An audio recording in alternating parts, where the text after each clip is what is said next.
Markets seem to be fixated on rate cuts. However, rate cuts may be a very bearish signal, not a bullish one. Let's talk about it all.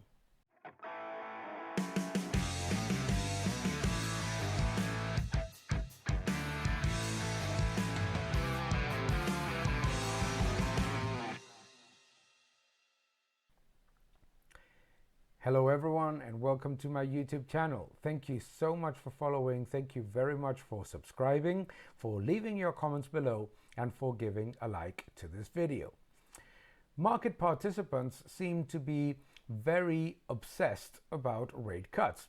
It seems that every time that the Federal Reserve meets, there is anxiety about whether the message will be hawkish or dovish. And when Jerome Powell says that there will be rate hikes, if anything, and no significant changes in rates, markets tend to correct. When they perceive that there is a dovish message, markets tend to go bullish and start to buy risk.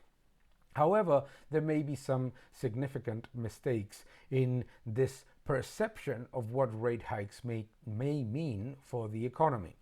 Let's talk about a few of them. Number one, monetary aggregates. Monetary aggregates are declining.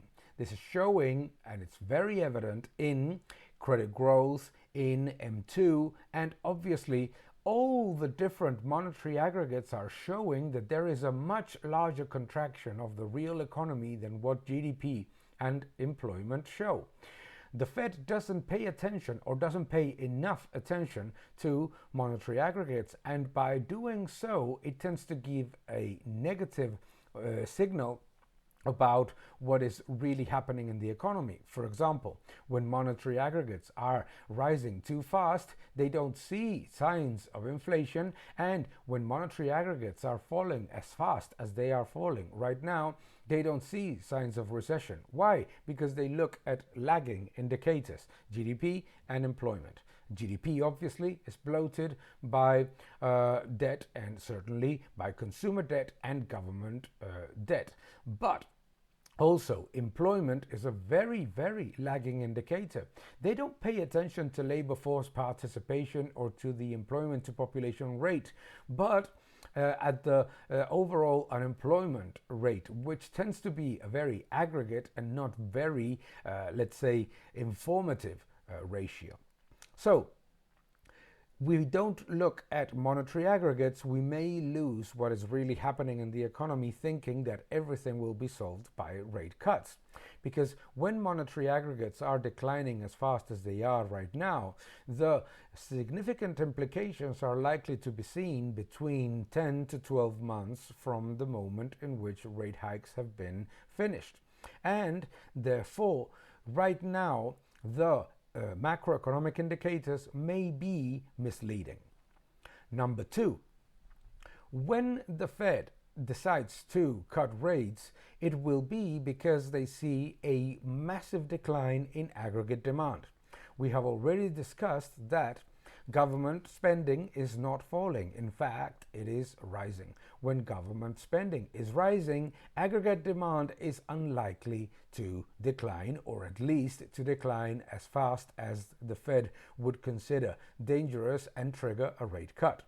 So, if the Fed sees a significant decline in aggregate demand, it will come from the collapse of the private sector, from a real depression in the private sector, real economy, the businesses and families. Why? For a very simple reason. Governments are spending more. And if aggregate demand declines, it is because the private sector part of total demand is falling much, much faster than initially expected.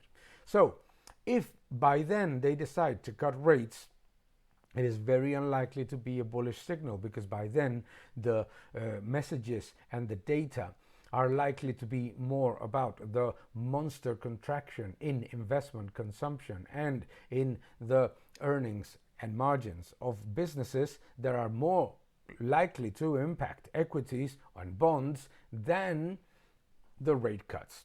Rate cuts also have a lag factor.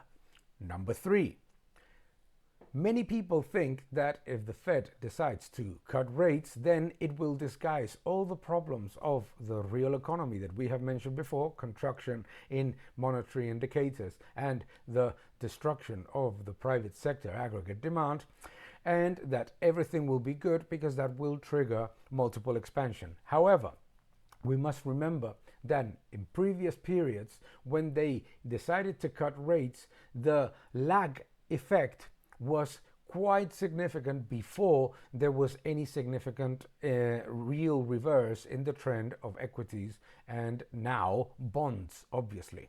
And more importantly, in this particular case, equities and bonds, because they're extremely correlated. So by the time that the Fed decides to cut rates, it is probably too late to avoid a recession.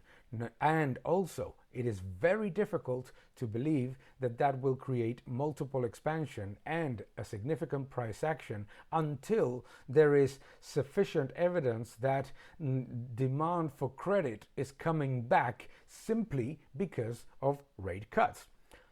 The other element that we must take into account is that when you cut rates in the middle of a recession, then many people still do not demand more credit.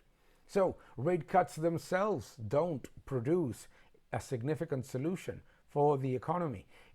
And more importantly, if the Fed decides then to start quantitative easing, by then the number of months since the beginning of the contraction of the economy to the moment in which they decide to start purchasing bonds and mortgage-backed securities will be very, very large.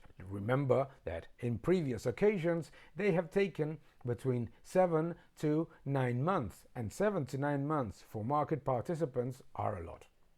So pay attention to monetary aggregates. They tell you more about the reality of the economy than what GDP or the PMIs or certainly unemployment rates ratios tell you. Number two, think about what a rate cut means, not as something bullish, but as an indicator that the situation of the real economy is exceedingly poor. Number three, think also about the moment that those rate cuts will start actually working in the economy, the lag effect. That lag effect added to when the Fed would actually decide to start repurchasing assets. Ultimately, the problem for markets is that everybody thinks that the multiple expansion and crazy asset inflation that we have seen in the past is going to come back because the Fed needs to implement quantitative easing and negative real rates again. That is very unlikely to happen in a scenario in which the economy remains the way that monetary indicators show, which is closer to stagnation than to a recession of the level that would trigger rate cuts and, more importantly, asset purchases. Because if what you want is to bet on multiple expansion, you need both. You need asset purchases, you need rate cuts, and you need for them to start working in the economy. And remember the lag effect. Therefore, careful what you wish for, because if you want rate cuts, it is likely to be because the aggregate demand of the real economy, of the private sector, is plummeting. And that means very poor margins, very poor earnings, and very low levels of solvency for issuers. It's not bullish for markets. Thank you for following and keep defending freedom. Thank you for watching this video. Please subscribe to my channel, like my videos, leave your comments below, and keep defending freedom. Thank you very much.